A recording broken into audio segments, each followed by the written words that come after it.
This is macOS Ken. The WWDC hype train rolls on. Evercore sees no epic damage to App Store yet. And Apple TV Plus gets hit with stick. It is Wednesday, the 4th of June, 2025. I'm Ken Ray, and this is news from macOS Ken. Brought to you by yours truly and sponsored by Insta360's new X5. Get an invisible selfie stick when you buy an X5 standard bundle at store.insta360.com with code macOSCAN. This show is also supported by people like you, patrons through Patreon. Find out more and add your support at patreon.com/macOSCAN. Lightning flashes, and one waits for the thunder. After the lightning flash of late April's epic ruling, no thunder yet for the App Store, according to Evercore analyst Amit Daryanani. On the last day of April, a piece from Mac Rumors said Apple was found to be in violation of a 2021 injunction that required it to allow developers to direct customers to third-party purchase options on the web using in-app links. Employing what one might call malicious compliance, the Cupertino company was found to have been amazingly restrictive in how it allowed developers to steer customers. It was also chastised for demanding high commissions for purchases made outside the App Store. A day or two later, Apple updated its App Store guidelines, loosening or eliminating its anti-steering restrictions. And now, still no thunder. Apple 3.0 ran part of a note Tuesday from Evercore's Daryanani. According to the analyst, global App Store revenue was up 13% in May, slightly better than the 12% growth seen in April. Critically, says the analyst, revenue from the US market was up 10%, the highest growth rate since January. Investors had worried that App Store revenue would go the other way, a worry the analyst sees as understandable. But Daryanani says he and his continue to believe that many developers will choose to continue using Apple's in-app payments, at least in the short term.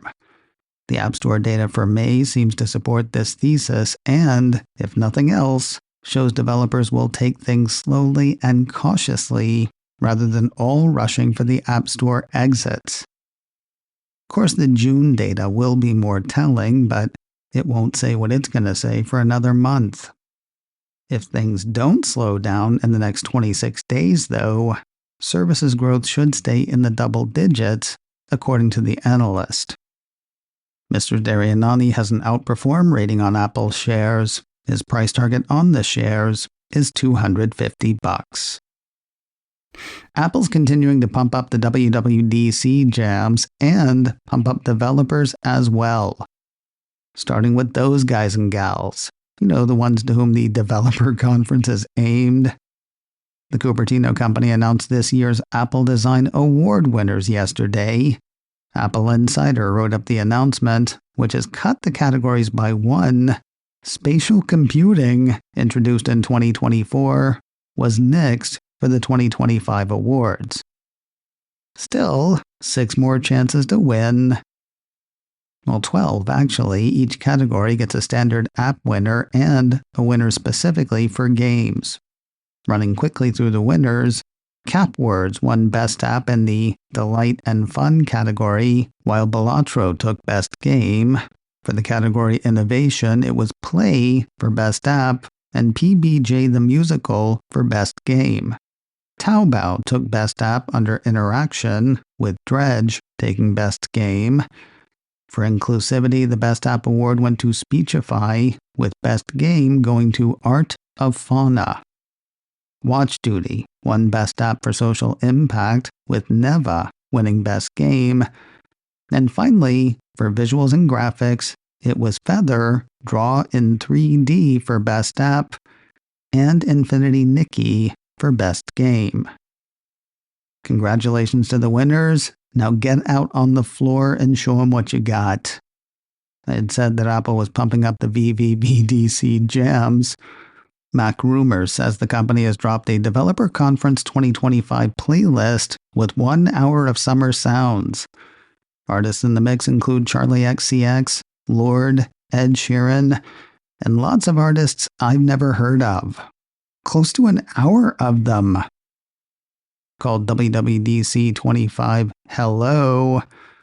The playlist is up now on Apple Music. Kind of a rough week for older iPhones and iPads. On the heels of WhatsApp killing support for iPhones running anything before iOS 15.1, a piece from iDownload blog says the YouTube app has found its way off of older versions of iOS and iPadOS. The piece says YouTube for iOS and iPadOS version 20.22.1 or later now requires iOS 16.0 and iPadOS 16.0 or later. As a result, the app won't work on the iPhone 6s, iPhone 6s Plus, iPhone 7, and iPhone 7 Plus, as those smartphones cannot be updated beyond iOS 15. The first generation iPhone SE and the 7th generation iPod Touch have also disappeared from YouTube's device compatibility list. See also iPad Air 2 and the 4th generation iPad Mini, according to the report. If you've got a machine for which the YouTube app will not work and you want it to, the piece says you can keep using the old version of the app. Not the best idea from a security standpoint, though. A safer bet would be accessing YouTube through Safari, though the piece points out you will lose the native interface, any premium perks, and other benefits. We know when the Apple Store in The Hague will reopen.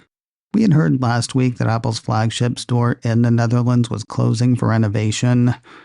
The store went dark on Sunday, the 1st of June. At the time, it was unclear how long the reno would take and when the store would reopen. Now it seems clear.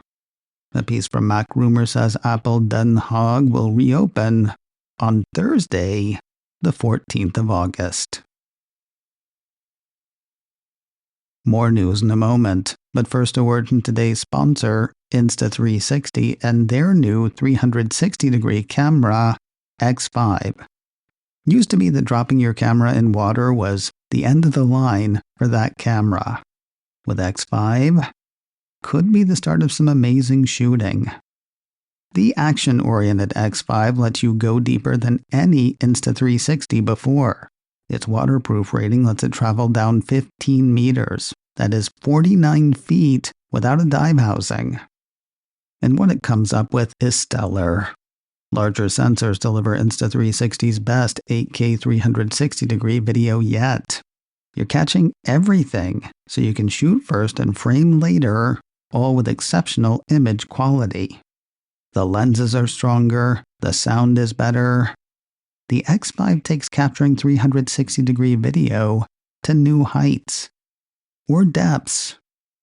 Head to store.insta360.com to see what they have and use code MacOSKen for a free 45-inch selfie stick with your X5 standard bundle purchase. The pull disappears from 360-degree footage, leaving people to wonder how you get the shots you got. It's a $24.99 value, but it is free for the first 30 people who go to store.insta360.com and buy an X5 standard bundle with code MacOSKen. Shoot every angle at once.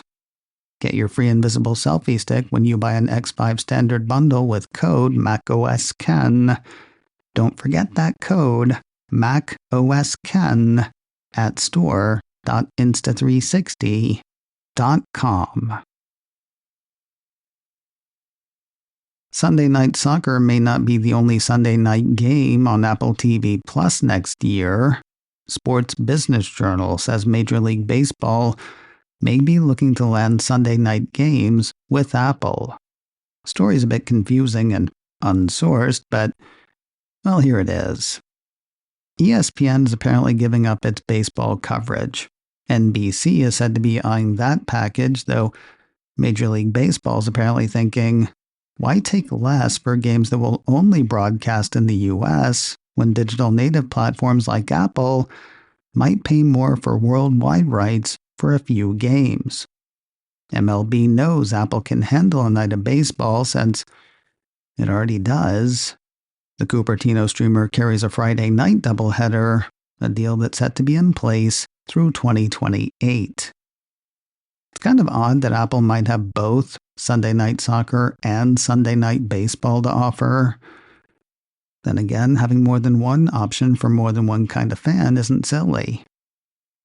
Also, might is a big word in that supposition. Right now it's just rumor. We know when the next round of slow horses will come plodding through. Apple TV Plus issued a press release Tuesday with a premiere date and a first look for Season 5 of the award-winning espionage drama. The look is a picture of Gary Oldman's Jackson Lamb, looking as unkempt as ever. As for what it's about, it's spy stuff. The upcoming season is based on the Mick Herron novel London Rules, part of his Slough House book series. The usual cast is back with one notable addition. Ted Lasso star Nick Mohammed is listed in the press release as a special guest. Surprisingly, Apple TV Plus will start Season 5 with a 2-episode premiere. They'll hit the Cupertino streamer this fall, Wednesday, the 24th of September. And finally today, a somewhat anticipated series has hit Apple TV Plus. The comedy series Stick, starring and executive produced by Owen Wilson, is currently lighting up the Phantom Zone. A past post from 9 to 5 Max says Wilson plays an over-the-hill ex-pro golfer whose career was derailed prematurely 20 years ago. After the collapse of his marriage and getting fired from his job at a sporting goods store, he hedges his bets and future entirely on a troubled 17-year-old golf phenom. Peter Deign plays the phenom. Other cast members include Mark Maron, Judy Greer, and Timothy Oliphant. Currently carrying a relatively fresh score of 69% on Rotten Tomatoes, the first 3 episodes of Stick are streaming now on Apple TV+. macOS Ken, brought to you by me, and sponsored by Insta360's new X5.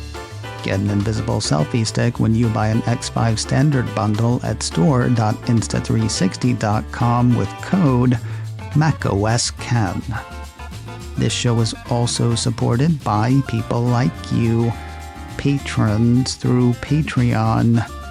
Find out more and add your support at patreon.com/macOSKen. Advertising handled by Backbeat Media, online at backbeatmedia.com. You can find me on Mastodon, macOSKen at mastodon.social. You can also send me an email, info@macOSKen.com. Until next time, that is news from macOS Ken. I'm Ken Ray.